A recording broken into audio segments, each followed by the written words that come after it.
out their own macros and nutrition, and unfortunately so much of it is wrong. No wonder it's overwhelming trying to know where to start. What I commonly hear from a beginner wanting to start macros is that they seem overwhelmed and have no idea how to even start such a complex task. In this video, I'm going to debunk the most common macro myths for you so that you can decide if macros would be for you to get healthy and lose the unwanted belly or body fat.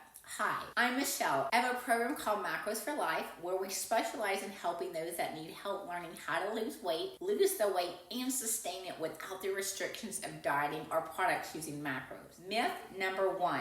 My primary goal with macros or to reach my macros are the calculations. This is wrong. The goal of macros are to consume meals that are balanced where insulin levels are kept low. A person could reach their macros and still gain fat if those nutrients are not balanced when consumed a good majority of the time.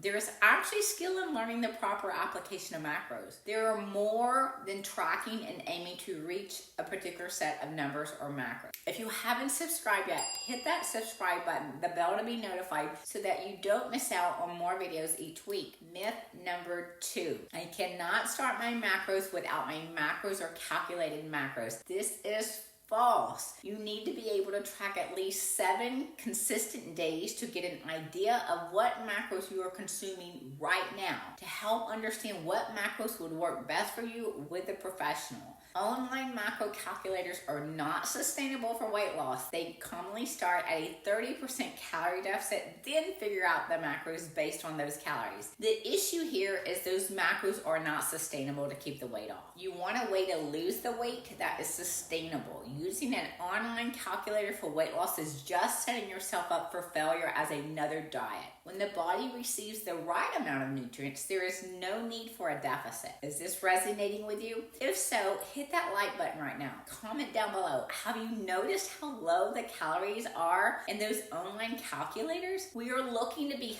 healthy and lean, not walking as a bodybuilder at a show at 6% body fat. A good body fat for a woman is in the low 20% to feel emotionally and physically good. Myth number 3. All proteins are the same. This is simply another myth. There are different types of proteins. This is important to understand. For example, eating beef jerky or pepperoni to meet the majority of your protein requirement is not going to yield you the fat loss you most likely are looking for versus consuming seafood, edamame, pork, chicken, salmon, or additional complete proteins. Myth number 4. All carbs are the same. This is not true. There are different types of carbohydrates, and each type of carbohydrate has a different effect on blood sugar. For example, broccoli is a non-starchy carbohydrate and has a slower effect on blood sugar versus candy. Though candy and fruit are both carbohydrates, they do not have the same effect on blood sugar. Fat loss is about keeping blood sugar stable when consuming foods. Tracking and proper application of macros required a good understanding of each macronutrient as you progress with tracking. Myth number 5. All fats are the same. This is not true. I hear this often as well. Clients are afraid to consume fat in their meals. Low-fat diets are actually linked to breast cancer and other immune disorders. A diet with the right type of fats is important. There are different types of fats, just as there are proteins and carbohydrates. We are learning through tracking our foods to see what type of fats are in our foods so that we can adjust our portions for those high saturated or trans fat foods and increase our foods that have unsaturated fats, which not only help with fat loss, but with blood sugar control and to lower cholesterol. Myth number 6. It takes a lot of time to do macros. This is simply false. I've timed hundreds of beginners, and on average it takes less than 2 minutes to track an entire day of meals. And this is for a beginner. It only gets faster and more efficient with skill. As for weighing, when that skill is started, it takes an average of 5 to 30 seconds. That's it.